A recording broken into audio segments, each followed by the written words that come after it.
¿Qué tal? ¿Cómo están? Qué gusto que nos acompañen de nuevo aquí en Expedientes TVC. Y hoy déjeme decirle que vamos a hablar de México, vamos a hablar de Tragedia y Crisol y lo que revela en este libro como el país, uno de los países más riesgosos para el ejercicio del sacerdocio.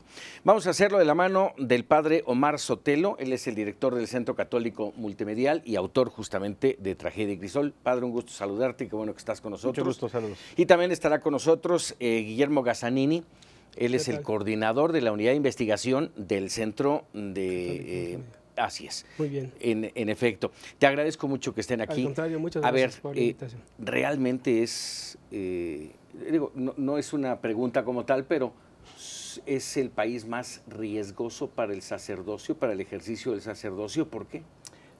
Es lamentable decir que México en los últimos años se ha encontrado en esta situación, en este fenómeno de violencia extrema que vive la sociedad. La Iglesia no ha sido exenta a ello. Por noveno año consecutivo México se ha colocado como uno de los primeros países que no tiene guerra, que no vive una situación de guerra, como uno de los primeros países donde el sacerdocio es un riesgo para ejercerse. En los sexenios pasados tuvimos tan solo 17 sacerdotes asesinados.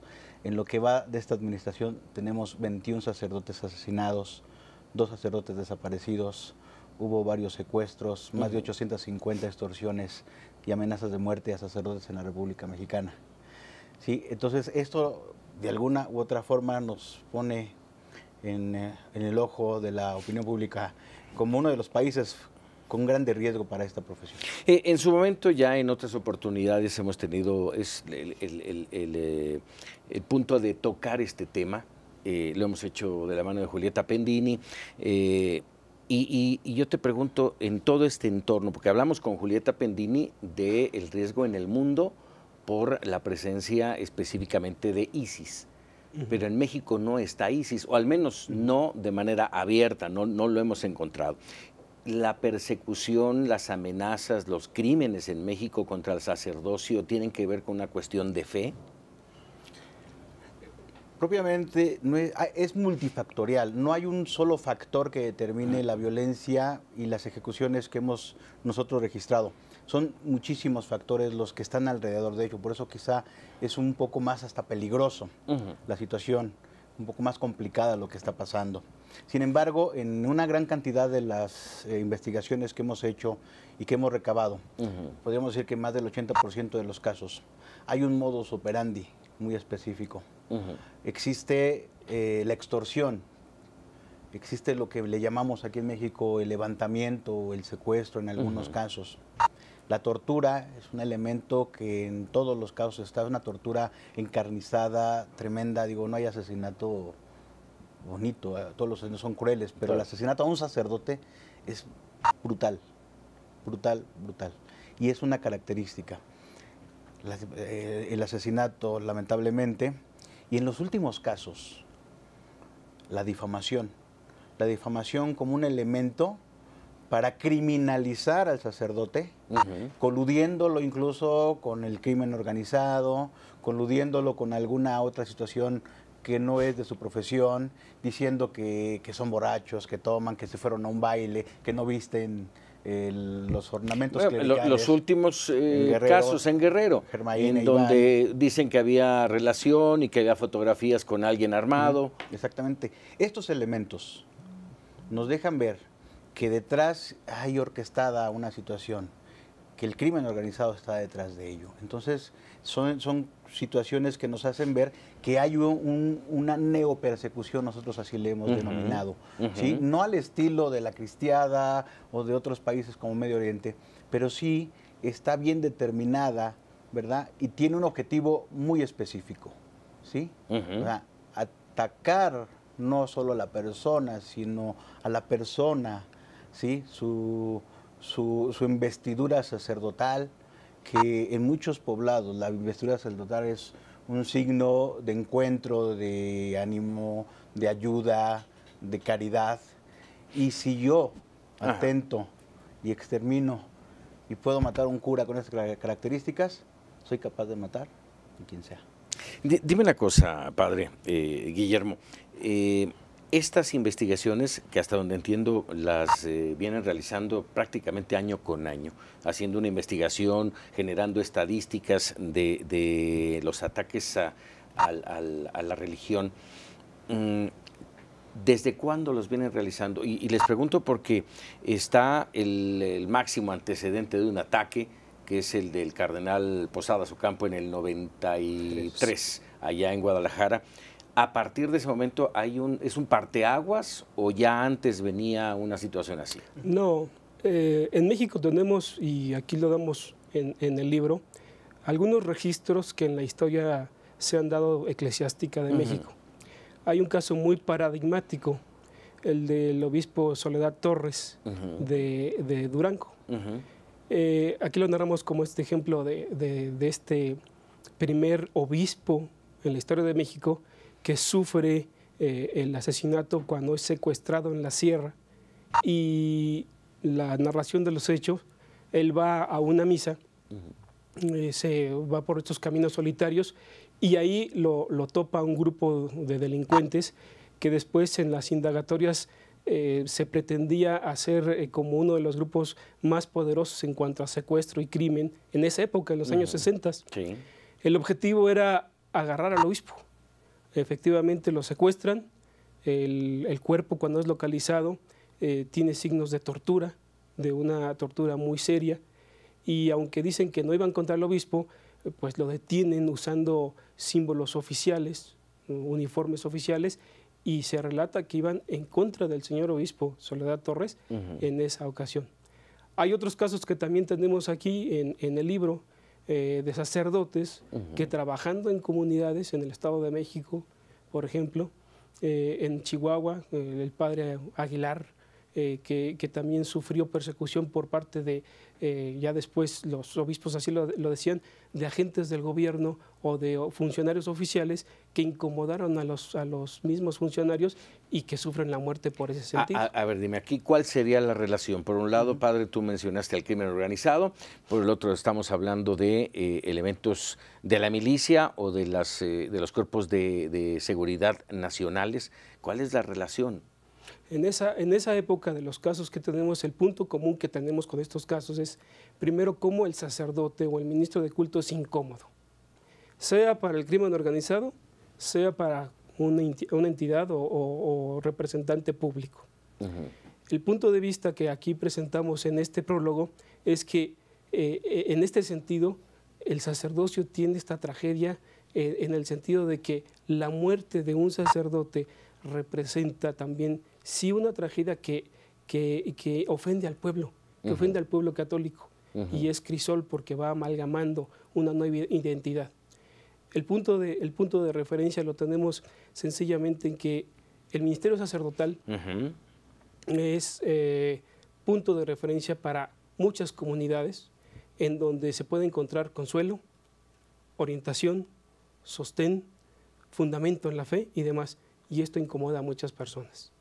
Es un poder. Es un poder, lo ha sido siempre, políticamente en algún momento, pero también hoy espiritualmente ocupa un lugar de poderío moral ante situaciones de vacío que representa una sociedad como la nuestra en estos momentos. Y evidentemente en este contexto, en los últimos casos que hemos registrado, podemos decir que una de nuestras teorías con las cuales vemos que esta criminalidad, esta acción tan concreta, tan muchas veces señalada contra los sacerdotes, su objetivo es precisamente el desarticular una comunidad, el desbalancearla, ¿sí? Y al desbalancear tú esta comunidad por medio del asesinato de un pastor, de un sacerdote, que es a veces centro de la comunidad, ¿verdad? Tienes como objetivo claro el sembrar una cultura del terror y del silencio. Si en la sociedad sembramos terror y silencio, evidentemente nadie habla, nadie se mueve, crece la violencia, crece la corrupción. Tenemos en nuestro país grandes cantidades y muestras de ello, pueblos, estados que incluso se están quedando, se han migrado, ¿no? Entonces, al meter este miedo a la sociedad no habla, se queda totalmente callada, pasmada, frente al terror que viven constantemente, ¿no? Ahora, no hablamos exclusivamente del ataque a sacerdotes, a prelados, a pastores. Hablamos incluso ya de un ataque directo contra la religión como tal. Hace apenas unos meses, un ataque a la Conferencia del Episcopado Mexicano. ¿Cómo tomarlo? La segunda parte de la investigación que coordina el padre Omar es muy interesante. Hace algunos años también el CCM se dedicó a la tarea de ver cómo estaba la condición de los templos como lugares de encuentro. La doctrina de la Iglesia te indica que la parroquia es un lugar donde se conjunta la comunidad para precisamente vivir la fe. Y veíamos que había un alza en el ataque a los templos desde los pequeños robos, del ratero común que va a las alcancías y te saca las monedas de las alcancías, hasta el tráfico de arte sacro o bien la profanación de las especies eucarísticas como signo de intolerancia. Le dimos seguimiento. Aquí reunimos cerca de 10 años de investigación sobre los templos y nos damos cuenta que esto también va a la alza. Tenemos más o menos esta cifra de 28 templos entre pequeñas iglesias o grandes basílicas y catedrales que sufren algún tipo de atentado o ataque semanalmente, desde esos pequeños delitos hasta el tráfico de arte sacro. Esto también es consecuencia de la gran erosión del sistema de justicia y también de la impunidad y corrupción que puede haber en nuestro país, y ahora se puede atacar a los templos en este sentido. Para una comunidad es muy grave, es una cuestión que le impacta muchísimo. El lugar de reunión donde se puede ejercer la libertad religiosa ahora es objeto de estos delitos. Vamos a hacer una pausa, si me lo permiten, y al regresar me gustaría que me dieran su punto de vista desde la religión de esto que acabas de mencionar, Guillermo, que es un tema que subrayamos y que lamentablemente sufrimos en el país: corrupción e impunidad. Claro. Vamos a hacer un corte. Estamos hablando de Tragedia y Crisol, un extracto importante de cómo se está amenazando el ejercicio del sacerdocio en México. Volvemos, estamos en Expedientes TVC. Gracias por continuar con nosotros aquí en Expedientes TVC. Estamos platicando sobre este trabajo de investigación del Centro Católico Multimedial, Tragedia y Crisol del Sacerdocio en México, y de todo lo que tiene que ver en ese entorno. Lo estamos haciendo de la mano del padre Omar Sotelo y de Guillermo Gazzanini. Antes de irnos a un corte, les preguntaba yo, a ver, hablabas hace un momento, Guillermo, de corrupción e impunidad, un cáncer lacerante que hemos vivido no en este año ni en esta administración, sino ya de mucho tiempo atrás en el país. ¿Cómo lo ven desde la religión? Es un hecho que es lamentable, sin lugar a dudas. Mira, el momento que vivimos ahora, esta corrupción, impunidad, toca sensiblemente a las comunidades y particularmente a los agentes de evangelización, porque en la investigación reunimos estos casos donde casi un poco más del 80% no tiene una resolución concreta. No sabemos qué es la verdad. El documento pretende hacer memoria de lo que está pasando, que esto no quede en el olvido, pero a la vez debe tener aparejado el hecho de que la justicia debe ser una constante en un sistema de derecho, en un Estado de Derecho. Si tenemos impunidad y corrupción, que son las hermanas que van de la mano, este documento es precisamente para denunciar que hay ministros de culto, particularmente hablando, por los cuales no sabemos qué pasó, por qué se les mató, cuáles fueron las circunstancias, de qué manera estamos nosotros teniendo en cuenta que estos crímenes afectan a comunidades y a la fe particularmente. Déjame tocar un tema que no estaba dentro de nuestra charla, porque en Tragedia y Crisol no se toca ese tema, pero aprovechando lo que acabas de mencionar, Guillermo, no podemos dejar de soslayar los señalamientos que se han hecho a la religión, a los ministros, a algunos de ellos, señalamientos que no se han comprobado. Sí, señalamientos de relaciones con el crimen organizado, de relaciones con la política y con los políticos, sí, del abuso incluso de esas relaciones y de los grandes capitales que tienen algunos obispos, arzobispos, en fin. Y tampoco podemos dejar de lado, y así lo hicimos, se constató ahora en la reciente visita del Papa Francisco a México, que además fue prácticamente el primer día y llegó y jaló orejas, el tema de los padres abusivos, ¿sí? ¿Cómo ver todo eso, sí? Y señalar a los otros. Bueno, yo creo que aquí hay que tener mucho cuidado, ¿no? La iglesia es una institución formada por hombres. Por hombres. Por hombres que se dedican, por hombres que trabajan, pero que también somos falibles y que en cualquier momento tenemos, pues, la desgracia de caer, ¿no? Sí, aquí déjame decirte que mucha gente dice, bueno, ok, sí, entiendo, perfecto, pero el buen juez por su casa empieza. Y se pretende de que así sea. Pero también te voy a decir que la gran mayoría de los sacerdotes que se encuentran en el campo, que no los vemos, que no se habla de ellos, que trabajan 14 horas, que tienen 13 misas en diferentes capellanías, te lo digo porque a veces hemos estado con algunos de ellos. Son temas que no se sabe, ¿no? Sacerdotes que trabajan incluso en tierra de cárteles.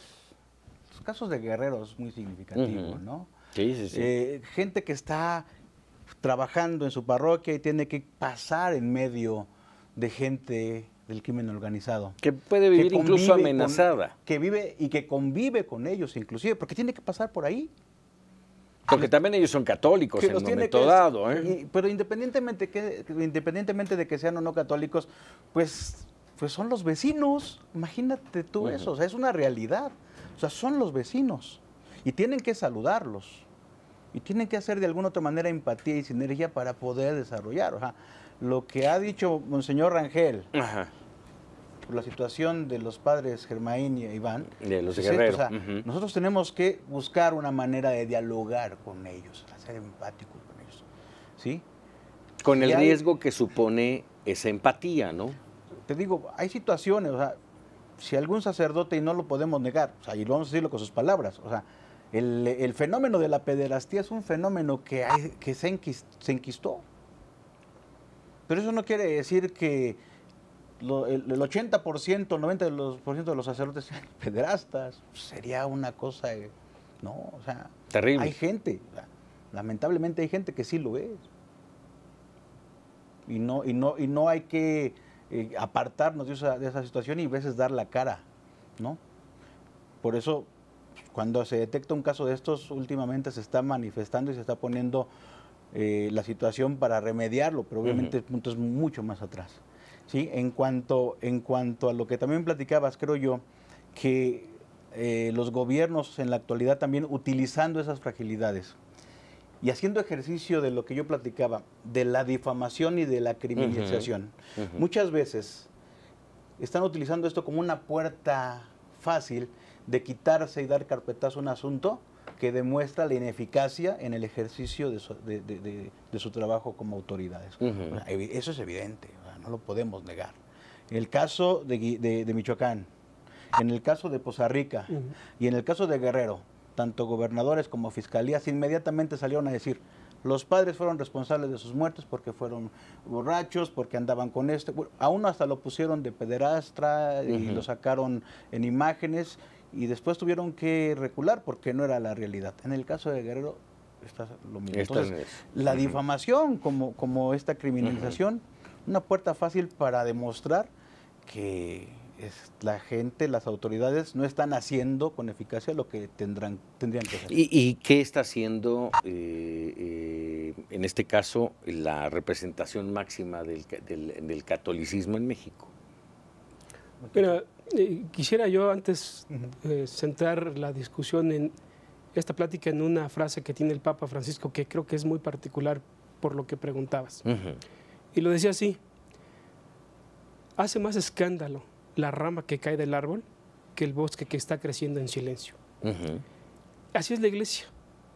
La iglesia tiene muchísimos hombres y mujeres de santidad cuyo trabajo no se ve, pero hace mucho bien para la humanidad y particularmente en nuestro país. Había un obispo que decía: tal vez las cosas no se han descompuesto más gracias a la oración de tantas monjas o padres al trabajo de tantos religiosos que se ocupan por hacer el bien en estas comunidades. Eso no lo vemos.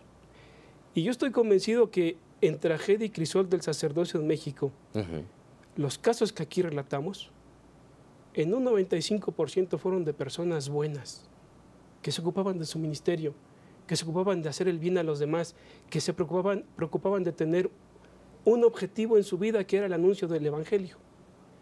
Sin embargo, desafortunadamente sí los escándalos permean más, hacen más escándalo, pero en este convencimiento que tenemos en el Centro Católico Multimedial es que esto, como les decía, no debe quedar en saco roto. No quede impune. Memoria, que no quede impune.